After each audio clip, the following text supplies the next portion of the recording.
Previously, King and Eric warned Kane not reveal in front of the public that his engagement has been fixed with their daughters. Now, Kane has arrived at the palace. King's servant hands over the mentioned authorities and key. King wants to meet with him and wants to challenge him about the game of reversey that he invented. But he is too emotional about it, so sending him to encounter another royal personality is better. Kane is pleased, because he does not need to stay here longer. But his happiness is not long-lasting, because Eric has arrived to challenge him in the game.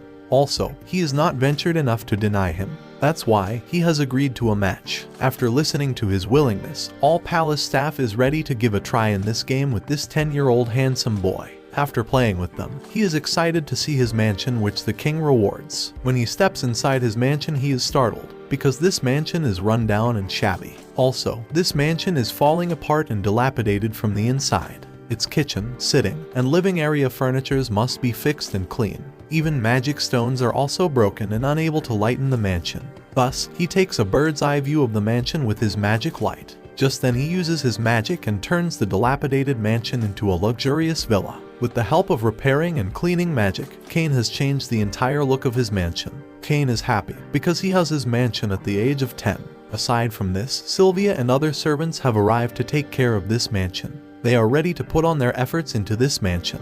Even Colin Butler is inspired by this handsome 10-year-old kid, who has taken down orcs. When Sylvia is about to clean the place, they cannot find a pinch of dust. Here Kane elaborates that he has already done their job with his magic. Colin is stunned to know he has a firm grip on the magic. Aside from this, he recalls Kane that he needs to return palace because his elder brother is about to arrive and he needs to be there. In his father's mansion, his father praises him for being peerage at a young age, and his sister Rain is so much excited to watch his place. But her elder brother frightens her about the running down condition of the palace. It might be possible for she can meet with the ghost. Contrarily, she has trust in Kane that he will protect her. After a festive meal, Kane takes them to a magnificent palace. His father is shocked because this palace's condition was pathetic 1 year ago. Suddenly something blinks in his mind and he has understood that his son is responsible for this. Kane has also admitted it and shows them the entire mansion. After watching the entire palace, his father finds the deficiency of art. A palace can only be complete with paintings,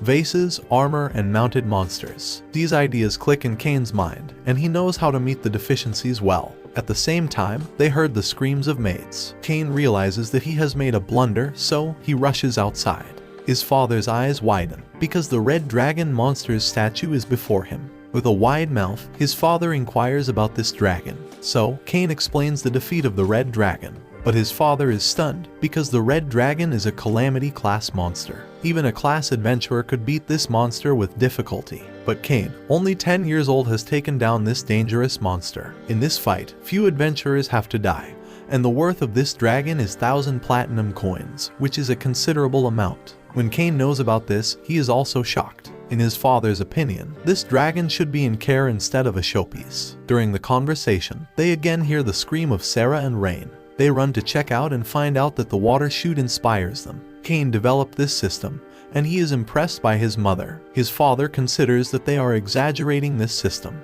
but he also doesn't restrain himself from shouting when he examines them. Later, his father informs him that he must throw the party. Whoever gets the mansion or high status must throw the party. After hearing this, Kane is shocked because he is pissed off from the party. Also, Colin already knows about this and has prepared to call the guest. All the royal personalities are invited. Even Corgino is invited, and Kane has an objection to him because of his rude personality. But he can't go against the rules. One thing tormenting him is that he cannot deliver the invitation to the king, because only the high-ranked can invite him. So, he has decided not to breach this rule. Another tormenting thing is the gifts and meals that should be offered to the guest. Sylvia gives him suggestions to present his hospitality to the guest, and Kane has understood what she is talking about.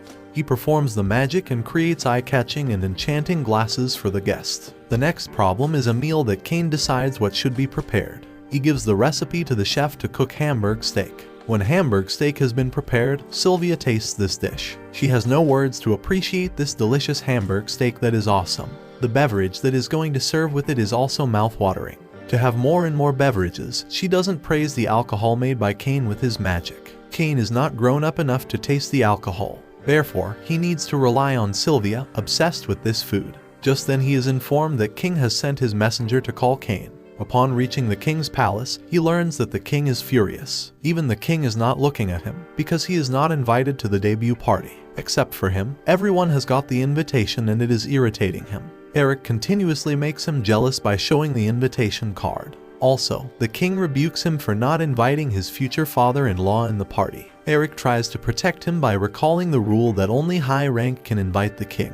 On the other hand, Cain knows very well how to tackle the situation. Taking out the invitation card from his pocket, he pretends he will invite the king, but he is waiting for the right opportunity for this. In reality, Cain has no idea about this critical issue. Carlon, who is smart, has given him this card for safety. Now, he is obliged to Carlon for saving his life. King is happy like a child after attaining the card and making Eric jealous as he was doing before. King and Eric assure him that they will bring Silk and Telestia. Arriving at his palace, he gives this news to everyone, and they are shocked that the king is coming to the party. Maids are nervous at hearing this news, but Sylvia encourages them to do their best. Also, Cain reveals that he is engaged with the princess, which is another shock for his working staff. All maids are ready to give their best. Finally, the guests start coming to his palace. Cain and his father are standing to welcome them. At the same time, Eric arrives with his little daughter Silk, who looks beautiful. Cain takes them inside the palace, and Eric is shocked to see the red dragon.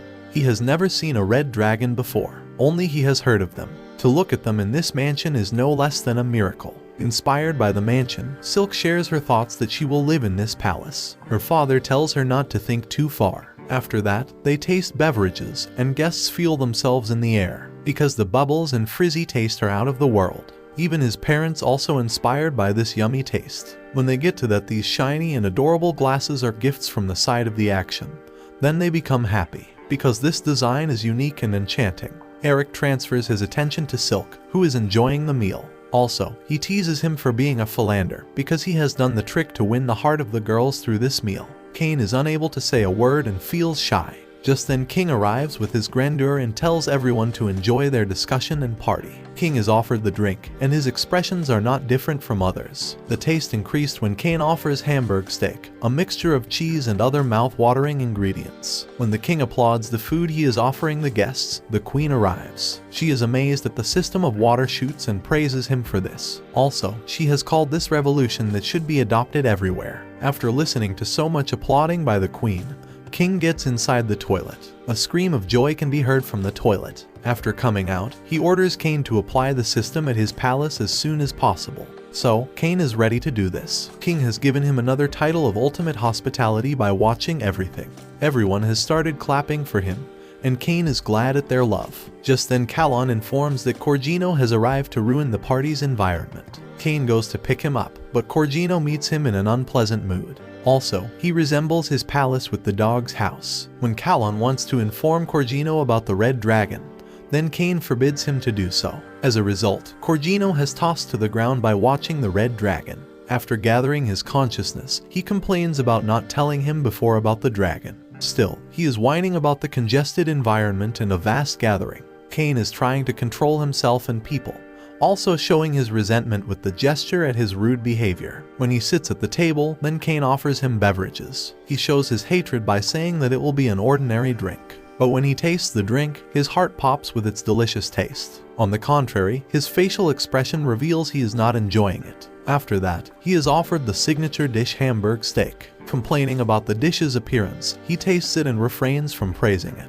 Realizing his comment, he covers the situation by calling his dish disgusting. Calon tells Cain to control. After all, he can't create fuzz in the party because he is Marquis, but Cain knows someone who can tackle him. However, Cain informs him that he can take the glass with him.